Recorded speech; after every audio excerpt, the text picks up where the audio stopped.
Next topic is policy mix and price changes. इसके अंदर हम डिस्कस करेंगे कि किस तरह से एक नेशन है वो दोनों पॉलिसीज़ का एक मिक्सचर यूज़ कर सकती है अपने इंटरनल और एक्सटर्नल बैलेंस को फिक्स करने के लिए। इंटरनल बैलेंस को फिक्स करने के लिए या अनएम्प्लॉयमेंट और प्राइस स्टेबिलिटी को कायम करने के लिए फिस्कल पॉलिसी है जो यूज़ की जाएगी, और जो एक्सटर्नल बैलेंस है या बैलेंस पेमेंट में जो डेफिसिट है या ट्रेड बैलेंस में डेफिसिट है उसको दूर करने के लिए मॉनेटरी पॉलिसी है जो इफेक्टिव होती है। और किस तरह से एक नेशन इन दोनों प्रॉब्लम्स को सोल्व करने के लिए इन दोनों पॉलिसीज़ का एक कम्बिनेशन है जो यूज़ करेगी। शुरू करते हैं जनाब हम अपना 18.6 ए से। आपने जो ऊपर वाला पैराग्राफ है जो ऊपर शुरू हो रहा है इंट्रोडक्शन में, वो आप बस यहाँ तक मार्क कर सकते हैं, inflation cost post input inflation तक। नेक्स्ट अब आपका आ गया है अगला टॉपिक। इसके अंदर अब हम देखेंगे कि किस तरह से जो कर्व्स दिए गए हैं इनकी एक्सप्लेनेशन करेंगे और उसके बाद उस पर पॉलिसीज़ की इम्प्लीकेशन देखेंगे। अच्छा जी, जो आपका जो हॉरिजॉन्टल एक्सिस है वहाँ पर आपको दी गई है आपकी फिस्कल पॉलिसी, और जो आपका वर्टिकल एक्सिस है वहाँ पर आपको दी गई है मॉनेटरी पॉलिसी। यहाँ पर आपकी है फिस्कल पॉलिसी और वर्टिकल एक्सिस पे दी गई है आपकी मॉनेटरी पॉलिसी।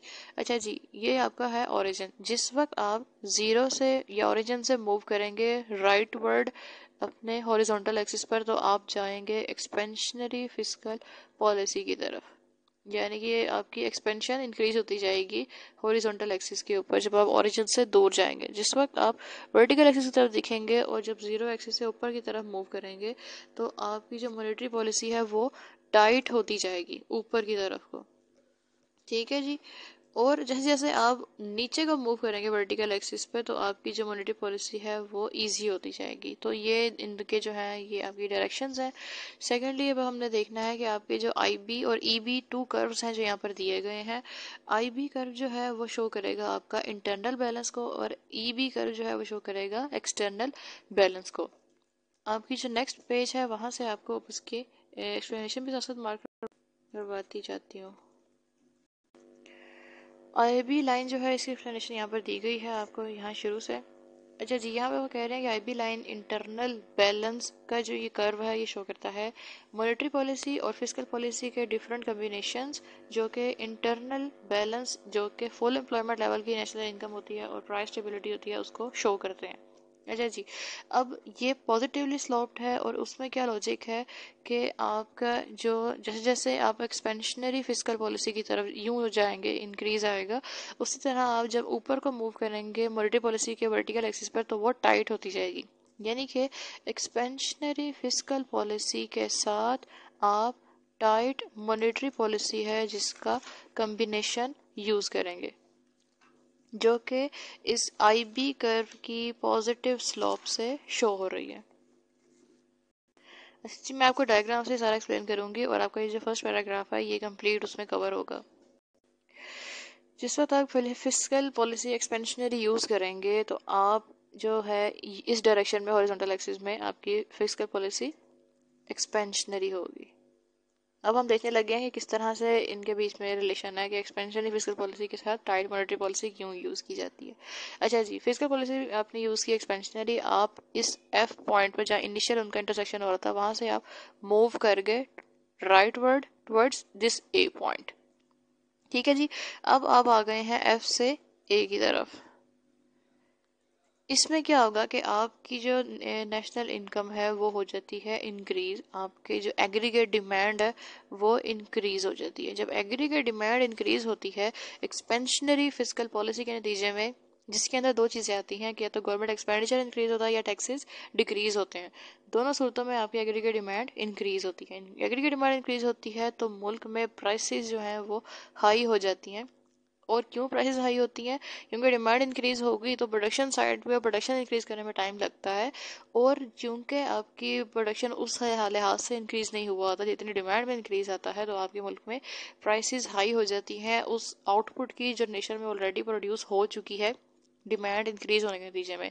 अच्छा जी, जब आपके मुल्क में प्राइसेस हाई होती है, इन्फ्लेशन आता है, तो उसको हैंडल करने के लिए जो टाइट मॉनेटरी पॉलिसी है वो यूज़ की जाती है। उसमें क्या होता है कि आपकी मॉनेटरी पॉलिसी जो है वो टाइट होती है और आपकी जो मनी सप्लाई है वो कम होती है। जब मनी सप्लाई कम होती है तो आपके इंटरेस्ट रेट इंक्रीज कर जाते हैं। इंटरेस्ट रेट इंक्रीज करते हैं तो आपकी जो इन्वेस्टमेंट है वो होती है कम।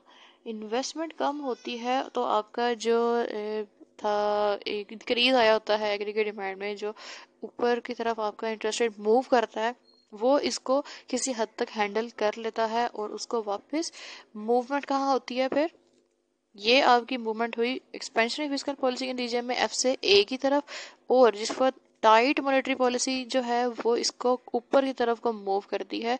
आई बी कर्व के ऊपर आप वापस आ जाते हो ए डैश के ऊपर। ठीक है जी, तो इस तरह से जो आपका डिमांड पुल इन्फ्लेशन इंक्रीज पैदा हुआ था एक्सपेंशनरी फिस्कल पॉलिसी के नतीजे में, वो टाइट मॉनेटरी पॉलिसी के साथ मैनेज कर लिया जाता है, जो कि इस ए को ए डैश पे ले जाती है इस आई बी कर्व की लाइन के ऊपर।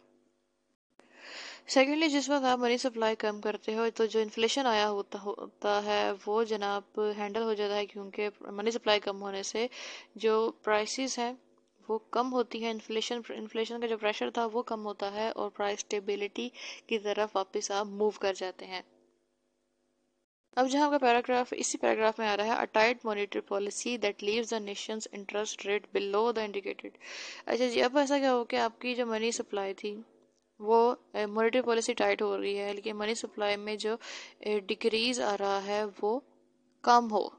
मनी सप्लाई में जो टाइट होने से डिक्रीज आ रहा है वो कम हो, और आपके इंटरेस्ट रेट में जो इंक्रीज आना चाहिए जिसने आपके एग्रीगेट डिमांड को किसी हद तक कम करना है वो इतना मुनासिब ना हो, वो उतना ना हो जितना रिक्वायर्ड है।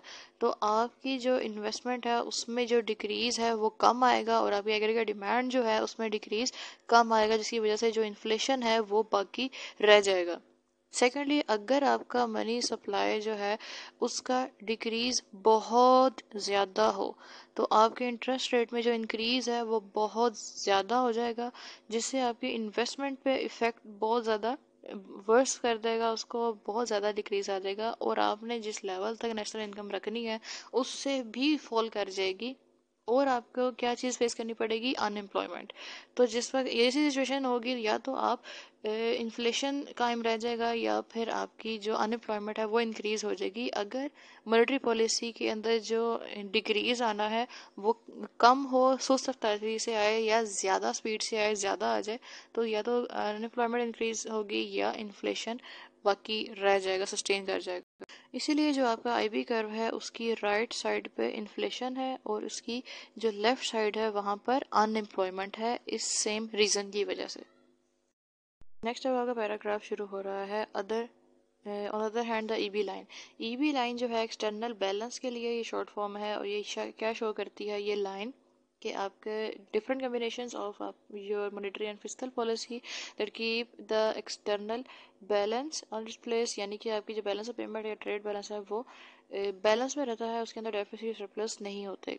और ये बी लाइन से शो होता है, जो कि मॉनेटरी फिस्कल पॉलिसी के डिफरेंट कम्बिनेशंस हैं। अब आपको डायग्राम के साथ साथ एक्सप्लेन करते जाती हूँ किस तरह से इन दोनों का क्या लिंक है इस लाइन के साथ।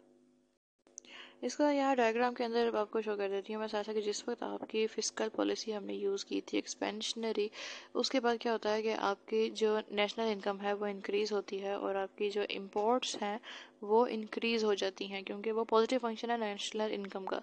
जिस वक्त इम्पोर्ट्स इंक्रीज़ होती हैं तो आपका जो ट्रेड बैलेंस है वो डेफिसिट में चला जाता है। ठीक है जी, ट्रेड बैलेंस चला जाता है डेफिसिट पे। उसके बाद क्या होता है कि जब ट्रेड बैलेंस डेफिसिट पे जाता है तो आपको उसको करेक्ट करने के लिए अपने इंटरेस्ट रेट अपने इंक्रीज करते हो, और वो कैसे होता है जिस वक्त आपकी मॉनेटरी पॉलिसी जो है वो हो जाती है टाइट। मॉनेटरी पॉलिसी जब टाइट करते हो, मनी सप्लाई कम करते हो, आपके जो इंटरेस्ट रेट हैं वो इंक्रीज हो जाते हैं, जो कि इनफ्लोज का बायस बनते हैं, कैपिटल इनफ्लोज का। और इससे क्या होता है कि आपका जो बैलेंस ऑफ पेमेंट में यहाँ पर नेगेटिव इफेक्ट आ रहा है वो अब करेक्ट हो जाता है, वो पॉजिटिव इफेक्ट में बदल जाता है, तो जो आपका डेफिसिट है वो वापस सरप्लस में बदल जाता है। और जिस वक्त आपके इनफ्लोज में इंक्रीज होता है उस वक्त आपका जो बैलेंस ऑफ पेमेंट जो पॉजिटिव होता है, तो आपका जो होता है न्यूट्रल हो जाता है सारा जो डेफिसिट का इफेक्ट आया होता है। अच्छा जी, अब आपने देखना है डायग्राम्स के अंदर कि जिस वक्त आपका ये एफ से ए साइड पर मूव किया एक्सपेंशनरी फिस्कल पॉलिसी की वजह से एफ से ए की तरफ मूवमेंट हुई, तो आपने अपना एक्सटर्नल बैलेंस को कायम रखने के लिए मॉनेटरी पॉलिसी को टाइट किया, जो कि अपवर्ड जाते हुए वो टाइट होगी और आपकी मनी सप्लाई कम होती है, जिसके नतीजे में सारा जो हमने इंटरेस्ट रेट इंक्रीज होना और इनफ्लोज का आना उस इफेक्ट को डिस्कस किया। वो जिस वक्त ऊपर की तरफ मूवमेंट होगी आपकी, तो आप ए से ए डबल डैश की तरफ चले जाओगे। एफ पॉइंट के ऊपर आपकी जो नेशन थी वो एक्सटर्नल बैलेंस के ऊपर थी, ठीक है जी, क्योंकि इस पॉइंट में जितने भी इस लाइन में जितने भी पॉइंट्स हैं वो शो करेंगे एक्सटर्नल बैलेंस को। जिस वक्त आप एफ से ए की तरफ मूव किए तो एक्सटर्नल बैलेंस आपका डिस्टॉर्शन की तरफ चला गया था, जिसको आपको मनी सप्लाई कम करके आपने वापस अचीव किया। अब ए डबल डैश की तरफ मूव गए, जो कि आपका पॉइंट है ई बी लाइन के ऊपर। अच्छा जी, अब यहाँ पर वही पॉइंट आएगा कि अगर आपका इंटरेस्ट रेट उतना इंक्रीज नहीं होता, मनी सप्लाई में जो कमी आ रही है वो इतनी कमी नहीं होती कि आपका इंटरेस्ट रेट जितना टारगेट है कि जितने आपको इनफ्लोज चाहिए हैं बैलेंस ऑफ पेमेंट के नेगेटिव इफेक्ट को न्यूट्रल करने के लिए, वो ना हो सके, क्योंकि ये जो है इसके अंदर कमी हो इसके डिक्रीज में, तो आपका जो एक्सटर्नल डेफिसिट की तरफ आप चले जाएंगे। इसीलिए ईबी कर्व के जो ये सारा एरिया है राइट साइड पर या इसके नीचे का एरिया ईबी करके वो क्या है, डेफिसिट है, जो इस पॉइंट पर शो हो रहा है। और वो सारा एरिया जो इससे इस लाइन से ऊपर का एरिया है वो सरप्लस को शो कर रहा है। और वो सरप्लस कैसे होगा कि आप अगर अपनी मॉनेटरी पॉलिसी को ज्यादा टाइट कर दें, अगर आप मनी सप्लाई को ज्यादा कम कर दें, ऊपर की तरफ जाते हुए मॉनेटरी पॉलिसी टाइट होगी, मनी सप्लाई कम होती है और वो ज़्यादा कम हो जाए, इंटरेस्ट रेट बहुत ज़्यादा हाई हो जाए, तो आपकी इनफ्लोज जो है वो बहुत ज़्यादा हो जाएंगे, जिसकी वजह से आपका जो बैलेंस ऑफ पेमेंट है वो सरप्लस या पॉजिटिव पॉइंट पे चला जाएगा। आप इस ए डैश की बजाय मजीद ऊपर मूव कर जाओगे, जिसकी वजह से आपका जो जितना भी एरिया है ईबी लाइन के ऊपर का वो सरप्लस को शो करता है। अब आपने इस बेस पर हमने जो है 4 रीजन्स अपने बनाए हैं। एक फर्स्ट रीजन है जहाँ पर अनएम्प्लॉयमेंट और सरप्लस शो हो रहा है। अनएम्प्लॉयमेंट क्यों है, क्योंकि आईबी के ये लेफ्ट साइड पर है या उसके ऊपर की साइड पर है, और ईबी कर्व जो है उसके ये ऊपर की साइड पे तो सरप्लस है। सरप्लस क्यों आएगा, क्योंकि जो उस रीजन से जो डिस्कस किया। और अनएम्प्लॉयमेंट क्यों आएगी, जो कि हम आईबी के साथ इसका रीजन डिस्कस कर चुके हैं। सेकंड इसका है सेकंड रीजन 2, जो रीजन यहाँ बनाया गया है वहां पर इन्फ्लेशन है और सरप्लस है। सरप्लस अभी इसी सेम रीजन की वजह से इन्फ्लेशन, चूंकि आपकी अगर मॉनेटरी पॉलिसी इनफ टाइट नहीं होती तो आपका जो प्राइस इंस्टेबिलिटी आई हुई है, इन्फ्लेशन आया हुआ है, वो कम नहीं होगा, तो इन्फ्लेशन कायम रह जाएगा as long as you are below the IB line. अब आपको मिलेगा यहाँ पर थर्ड रीजन। थर्ड रीजन जो है वो शो करता है डेफिसिट को और इन्फ्लेशन को।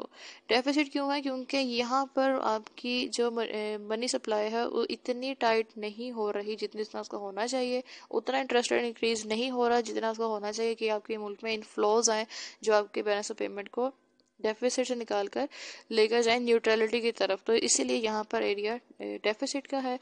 सेकेंडली आपका जो फोर्थ रीजन है वहाँ पे आपको मिलेगी अनएम्प्लॉयमेंट और डेफिसिट। और सेम जो आपका लॉजिक हम पहले डिस्कस कर चुके हैं उसी लॉजिक की वजह से इसी बेस पर इन्होंने यहाँ पर 4 रीजन्स हैं जो बता दिए। अच्छा जी, नेक्स्ट अब यहाँ पर आपको बताएंगे आपका जहाँ पर आ रहा है कि एफ पॉइंट पर only at the F point कि आपका जो इंटरसेक्शन है इन दो कर्व्स का, वहाँ पर आपके जो है आपका इकोनॉमी बैलेंस में आती है इंटरनली और एक्सटर्नली दोनों तरह से। आईबी कर्व और ईबी कर्व जहाँ पर इंटरसेक्ट करते हैं एफ पॉइंट पर एक दूसरे को, यहाँ पर जो आपकी फिस्कल मॉनेटरी पॉलिसी है वो है जिसने दोनों जगहों पे बैलेंस कायम रखा हुआ है। इसके अलावा बाकी जो है आप जिस भी पॉइंट पे जाएंगे आप उन 4 रीजन्स में से किसी एक रीजन पर मूव करेंगे। सेकेंडली आपका जो ईबी कर्व है वो फ्लैटर है, और वो फ्लैटर किससे है, आईबी से ज़्यादा फ्लैटर है, उसकी इलास्टिसिटी ज़्यादा है। अच्छा जी, जो एक्सटेंजर बैलेंस है उसका अगर फ्लैटर इस वजह से है क्योंकि यहाँ पर आपके जो कैपिटल फ्लोज है वो मोर रिस्पॉन्सिव है, तो पहला लॉजिक आपके पास ये आ गया उसके फ्लैट होने का। सेकंड चीज़ जो आपने देखनी है वो ये है कि यहाँ पर फिस्कल पॉलिसी ज़्यादा इफेक्टिव होगी या मॉनेटरी पॉलिसी। फिस्कल पॉलिसी से सपोज हमने एक्सपेंशनरी यूज़ की और आपके उसके अंदर नेशनल इनकम जो है वो इंक्रीज़ होगी, और उससे क्या हुआ कि आपके जो ट्रांजैक्टिव डिमांड फॉर मनी थी इनकम इंक्रीज में आने से वो ज़्यादा हो गई। अब आपने इससे क्या इफेक्ट आया कि आपके जो इंटरेस्ट रेट थे वो किसी तरह से ज़्यादा हुए क्योंकि डिमांड ज़्यादा हो रही है, मनी डिमांड। लेकिन इसके जवाब में अगर फिजिकल पॉलिसी मॉनेटरी पॉलिसी जो है वो इस तरह से यूज़ की जाए, एक्सपेंशनरी यूज़ कर दी जाए या मनी सप्लाई में इंक्रीज़ किया जाए ताकि इस जो मनी डिमांड में इंक्रीज़ आया हुआ है उसको किसी हद तक इक्वल कर दिया जाए, तो आपके जो इंटरेस्ट रेट है वो वापस मनी सप्लाई ज़्यादा होने से कम हो जाएगा। और ये जो आपकी फिजिकल पॉलिसी की जो एक्सपेंशन आपने यूज़ की थी वो किसी हद तक वापस न्यूट्रल हो जाएगा इफेक्ट। तो अब हम देखते हैं कि मॉनेटरी पॉलिसी का इफेक्ट किस हद तक इफेक्टिव होगा। मॉनेटरी पॉलिसी सपोज हमने यूज़ की और आपके जो मनी सप्लाई थी उसको हमने चेंज किया, उसके अंदर हम लेकर आए इंक्रीज या डिक्रीज। जब चेंज आता है ना मनी सप्लाई से, तो आपके उसके साथ इंटरेस्ट रेट इफेक्ट होते हैं। इंटरेस्ट रेट इफेक्ट होते हैं तो आपकी इन्वेस्टमेंट और आपकी नेशनल इनकम है जो इससे इफेक्ट होगी। सेकेंडली, जिस वक्त आपकी मनी सप्लाई में चेंज आता है और आपके इंटरेस्ट रेट में चेंज आता है तो आपके जो कैपिटल के फ्लोज हैं वो भी उससे मुतासिर होते हैं, जिसकी वजह से आपका जो पूरा बैलेंस ऑफ पेमेंट है उस पर इफेक्ट आएगा और आपकी जो करेंसी है उस पर इफेक्ट आएगा कि करेंसी अप्रिशिएट या डिप्रिशिएट होना शुरू हो जाएगी, जिससे आपका जो ट्रेड बैलेंस है वो भी इफेक्ट होगा।